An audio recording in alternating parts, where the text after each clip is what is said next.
Georgia is who we thought they were. Turns out we have actual numbers to back that up. Important facts for who Georgia is in this upcoming week coming off of Marshall. We give you just by the numbers next. Locked on Bulldogs.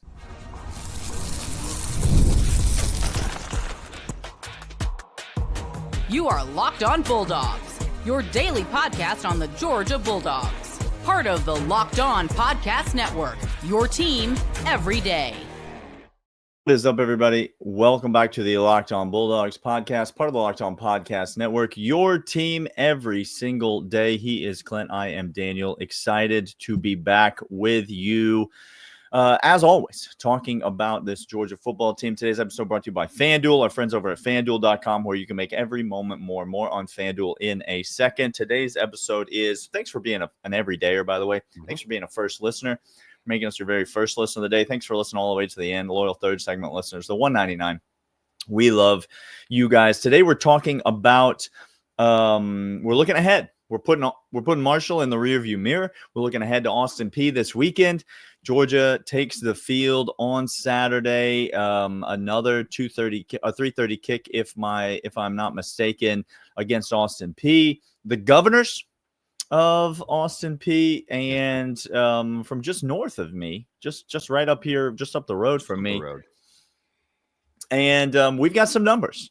And you might say to yourself, well, there's probably not a lot to digest or discuss about a game between Georgia and Austin Peay. Hopefully you learned your lesson last week against Marshall. There's plenty to discuss. There will be plenty for us to get at. And so we're going to jump in. We're going to break down by the numbers. Each segment, one of us is going to give out a number and why we think that number is relevant to the game on Saturday. I'm going to start, Clint. Go ahead. My first number is, we play this game. We're going to play this game, by the way, where the other person is going to try to guess what we mean by the number. Love this game. So my number is 35 and a half. I had 33, but continue. 35 and a half is my number, because 35 and a half is how many points Austin Peay beat the spread by on Saturday against MTSU. Austin Peay went to Murfreesboro, to MTSU, traveled what was probably 2.5 hours with traffic by bus from Clarksville to Murfreesboro. Not a drive you want to make, by the way. No. You never want to go to Murfreesboro for any reason. They traveled. They were a 15.5-point dog in that game, Clint. A 15.5-point dog. If memory serves, it's because they have an incredibly defensive-minded head coach down there at Middle Tennessee. Uh-huh. Well, the defensive-minded head coach went ahead, and he lost by 20 to the Austin Peay Governors. So you do the math. A 15.5-point dog wins the game by 20 points. That gives me 35.5. Here's what I'm trying to tell you. Preseason power rankings on the Austin Peay Governors, in which they were south of 120 in most power rankings preseason. Yep. They dead wrong. They dead wrong. This is an Austin Peay team that did some things on Saturday, right? Chris Parson, the quarterback, it wasn't like he was lighting the place on fire. Only 142 yards passing, 2 touchdowns. But overall, the team defensively was elite. Mm-hmm. The team, in terms of like their efficiency on the field, was elite. And they made the most of every opportunity that they had, held Middle Tennessee to 44 yards rushing and 109 yards passing. Jeez. As a 15.5-point underdog, like, I know Middle Tennessee, no Georgia fan is going to be flustered by that. Here's what I'm trying to tell you. This Austin Peay team is better than Marshall. Yep. We would have said preseason, there's no chance that Austin Peay is better than Marshall. Austin Peay is better than Marshall. And they are way better than their predictions went. They're like the Florida State of the group of 5, if you will. Imagine being Okay. a double-digit favorite Okay. and then losing the game by those same double digits. So on the field, Yeah. having the inverse, You literal get inverse. pummeled. Yeah, imagine that. Yeah, if you could. I Clint, I think this Austin Peay team does some things well, particularly on the defensive side of the ball. Yeah. Georgia's run game is going to be tested. Again, Georgia's offensive line is going to get another test. This is what we want to see. We want like there's potential for not big picture adversity. Okay, I'm not predicting big picture adversity for Georgia. But individual play and drive adversity. There's going to be opportunities for 3rd and long in this game. Kirby Smart would love for there to be opportunities for 3rd and long in this game. Do you understand? I do. But he would love it, Clint. So there's a chance there's going to be those opportunities for Georgia. They're going to be tested against, again, worse athletes according to the talent evaluators. But what appears to be a better team than we have looked at previously. So I'm excited about another opponent where Georgia's going to get to learn a lot of things. Daniel, I'm so glad you brought this up. You kind of stole the thunder because I was going to talk about how Austin Peay is so much better of a team that we're going to face. That actually competition begins to ramp up, not ramp down, as we look to Tennessee in week 3 for us. This is going to be good. We could talk about size, speed, talent, all of that. But when scheme, discipline, execution comes your way, this is the Mississippi State, UMass, Kentucky version of it. UMass, Kentucky, they don't have the same dudes. Mississippi State don't have the same dudes that we do. But when we don't execute, we allow teams like that to stick around. And when teams like that execute on a given Saturday, they can make a game out of it. Absolutely. Austin Peay can make a game out of this because they have execution, because they have the ability to be disciplined, to play within the system and do their job. You said 3rd and long, 3rd and 10, having to work more of the offense in there, which we did not see a great deal. We saw maybe 20, 22, 23% of the offense this last Saturday against Marshall. We're going to tick that up. That number is going to go up, and it needs to go up because the following week we're going to need the full arsenal against a Tennessee team that I watched play Syracuse. Syracuse is bad. Real I don't want to talk about Syracuse, Clint. I don't want Tennessee to talk about Syracuse. Still has a stout defense. I'm going to give you time to think about it, Daniel. My number is 7.8. 7.8 is my number. And I'll give you a little clue. I think it's going to go up in Austin Peay game. We're going to talk about that and more. But first, these. And these are, in fact, Supply House. Daniel, HVAC needs new repair. Everything you need for plumbing and more is over at Supply House. Electrical items, most trusted brands in the business. Real-time inventory, honest lead times keep you from punting projects, while their industry-leading customer service always keeps your blind side covered. Parts Finder tool has 3D schematics to save you hours on the job where every detail matters. Join for free Trade Masters program today. Score serious perks like priority shipping, lowest prices, dedicated support line, supplyhouse.com to sign up for free and use promo code SHCollege5, 5% off your first order. That's supplyhouse.com. Real people, real service. But that's not all, Daniel. We also want to let you guys know about our friends over at Rougiette. Rougiette, maybe you've heard of Cialis, maybe you've heard of Viagra, maybe you've tried them. Rougiette is beyond the usual pill. It's time to be Rougiette ready. Next-gen prescription treatment, 3-in-1 formula dissolves under your tongue in average of 15 minutes and can last up to 36 hours. It's completely online. Rougiette connects you with a board-certified doctor, ships you treatment discreetly to your door. Head to Rougiette.com, Locked On College. Use promo code Locked On College to get 15% off today. That's RUGIET.com/Locked On College. Use promo code Locked On College, 15% off Individual results may vary with prescription treatment. Compounding drugs are permitted to be prescribed under federal law, but not FDA approved. Do not undergo FDA safety, effectiveness, manufacturing review. Please visit the UGA website for full safety information. Daniel, I teased you before we went to break. I said 7.8. Yeah. I anticipate that number going up. What do you anticipate that could be? You've got me in a bit of a quandary. I think it's going to be a UGA offensive statistic. Okay. And it's too high to be yards per carry, and it's too low to be yards per attempt. And so I do not know. What is 7.8? Well, Daniel, the 7.8 is the average yards per completion for our quarterbacks in the game against Marshall. Now, you said that's far too low. It is far too low.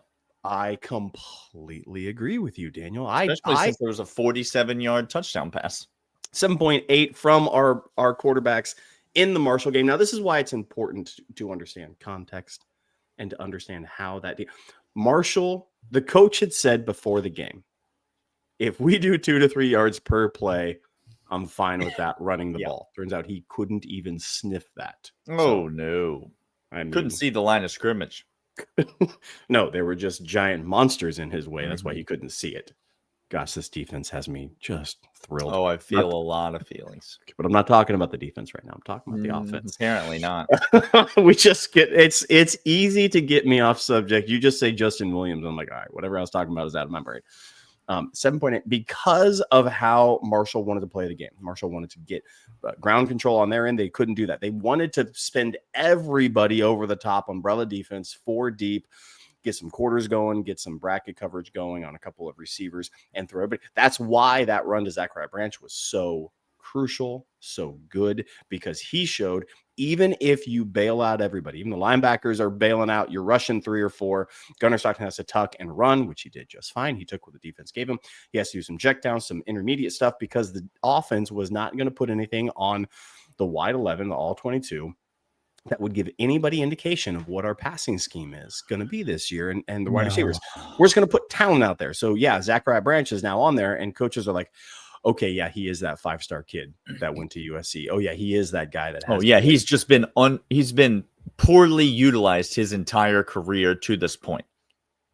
That's wild. It's almost like just get the ball in his hands and let him do his thing. Interesting. This game, I actually think that goes up over 8.4. If you look at college football, LSU Clemson 6.1 were the average yards per completion in that game.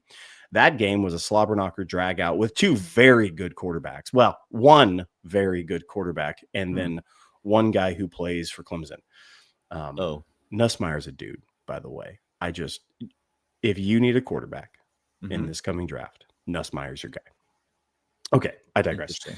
That was 6.1. A little stiff to me. I don't know. I'm not a big Nussmeier guy.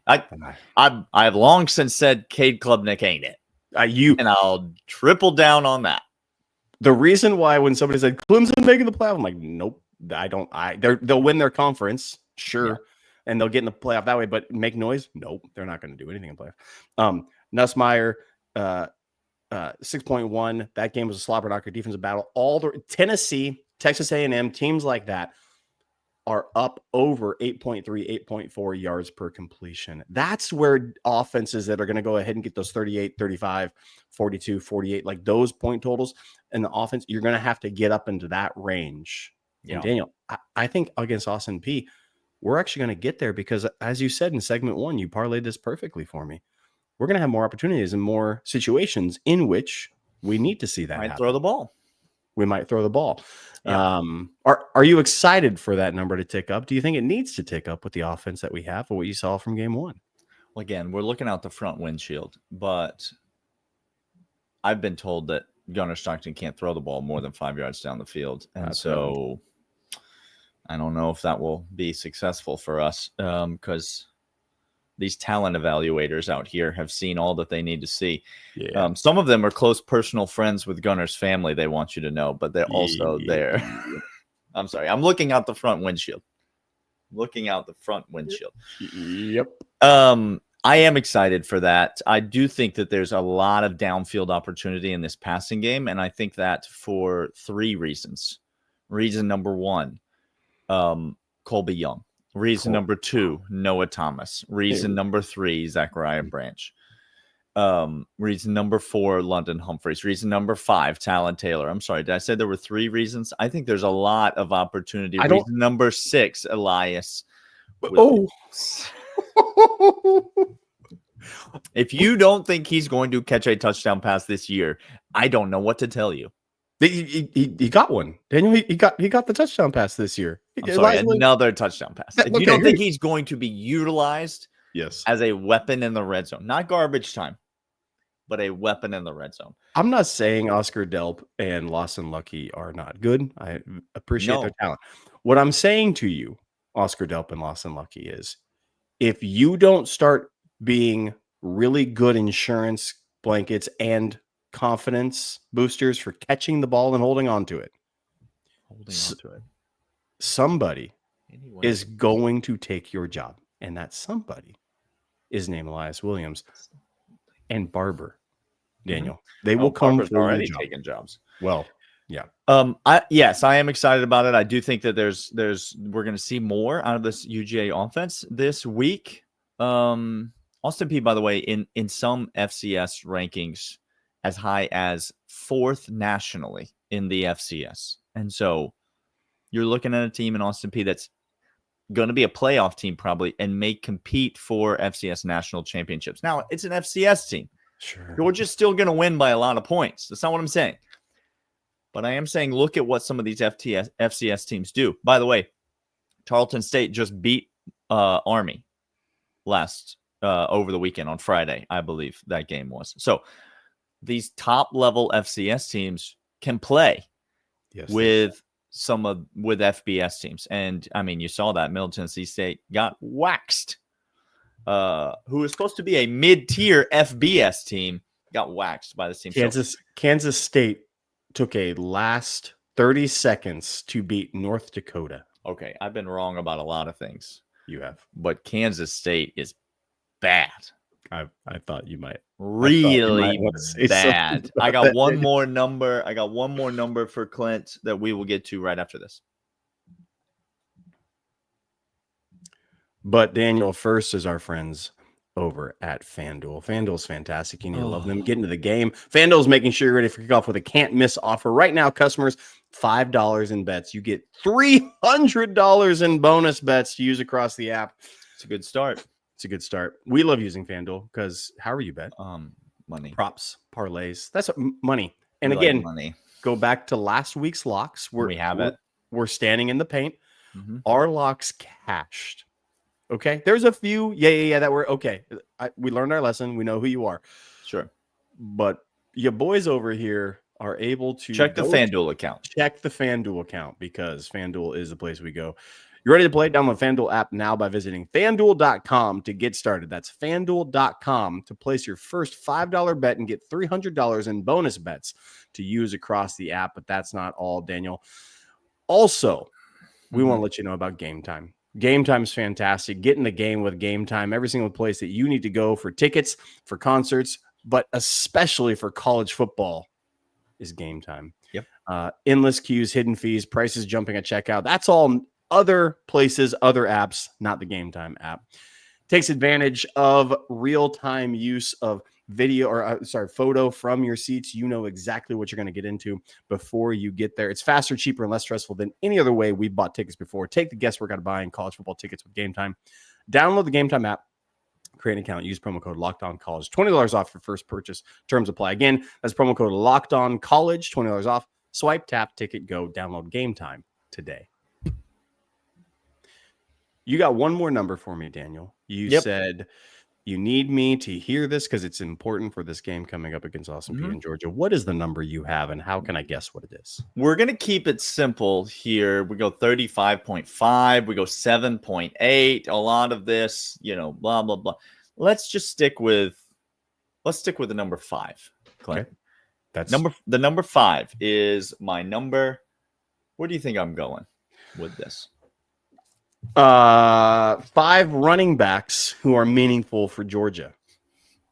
Nope, because there's only 4. Actually, there are 5. Cash Jones. Always forget about. He's not a running back, people. He's a third down back. He's a receiving threat, safety, an elite receiver, blocker. He's amazing at his job. He's not a running back. He got a carry on Saturday, and I shuddered. I did not care for it. And he didn't get the first down. He didn't, I noticed. But that's not what we're here to talk about, because this is not about running backs. Okay, great. 5 as in sacks that Georgia will have against Austin Peay. We could be here all day. I'm gonna cut you off. You were on the right track when you went with 5 running backs, but running back is not the position that you need 5 of, Clint. Ooh, here we go. I want to talk about 5 offensive linemen at the end of the Austin Peay game. Here's the first caveat.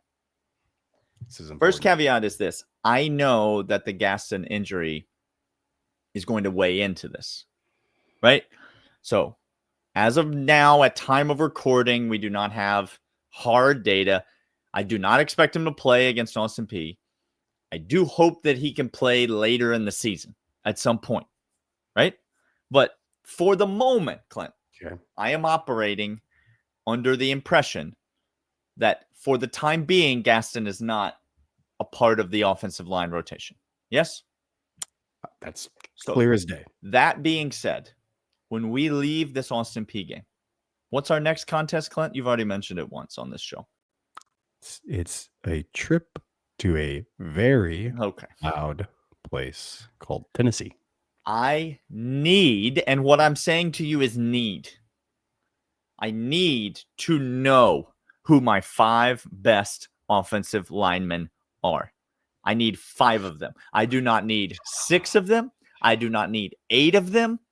I certainly don't need 4 of them. I need 5 offensive linemen that I know I can trust against what will be a pretty good defensive front at Tennessee in a hostile environment on the road in a game where Georgia is going to have to run the ball to win the game. In order to win the game, they must run the ball. I need to know who my 5 offensive linemen are. So we saw Michael Uini come into the game, and I thought he played well, right? We saw Bo Hughley come into the game, play a good amount of the second half at right tackle in replacement of Ernest Green. How's Ernest Green doing? Is he going to be back? We saw Micah Morris play well. We saw him go down with an injury, then come back into the game. We saw, obviously, Juan Gaston leave and Daniel Calhoun come into the game. He had some good things. He had some struggles. Yes, he did. Saw Drew Bobo. We saw Monroe Freeling kind of hold down that left tackle spot. Seems like Monroe Freeling right now has that left tackle spot. Seems like it's his. Who are my 5 guys, Clint? At the end of this contest, I can't be, is it going to be, who's the right guard going to be? Who's the right tackle going to be? Where are the guys slot into their position? I need to know, Clint. We need to learn a thing. Need to. Then I think I could say this, and I get it. It was like a quarter. It was not a lot. It was quick, and it was Marshall. All of those things, but in my understanding of offensive linemen that have come through UGA, watching college football and watching his size, his movement, his aggression, Juan Gaston is the best offensive lineman on this team. What you just said is very sad. I know.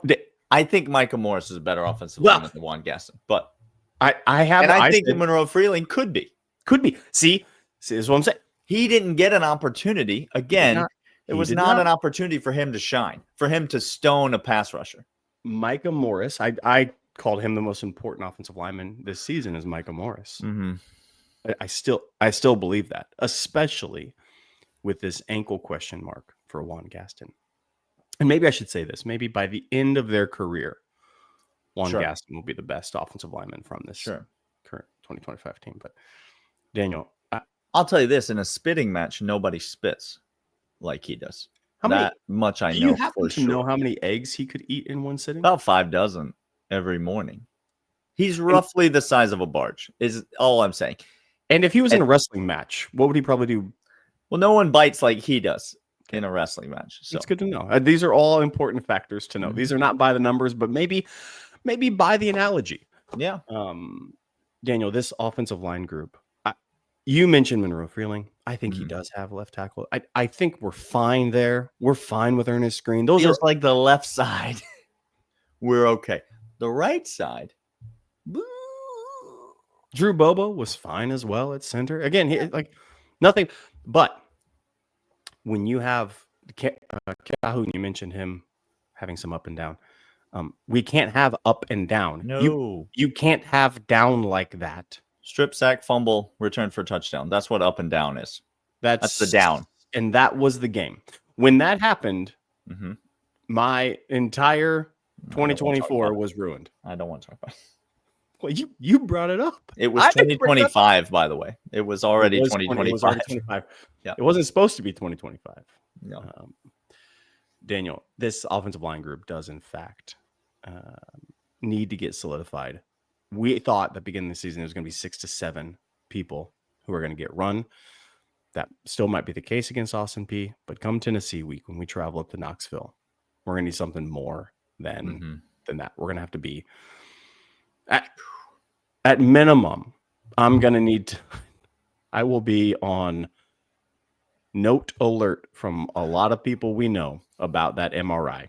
The MRI of Juan Gaston, I'm going to need to have notes. Listen, whatever it ends up being, it's going to be a while, guys. Like, I'm just not. It's going to, even if it's the best news, it's going to be a while, guys.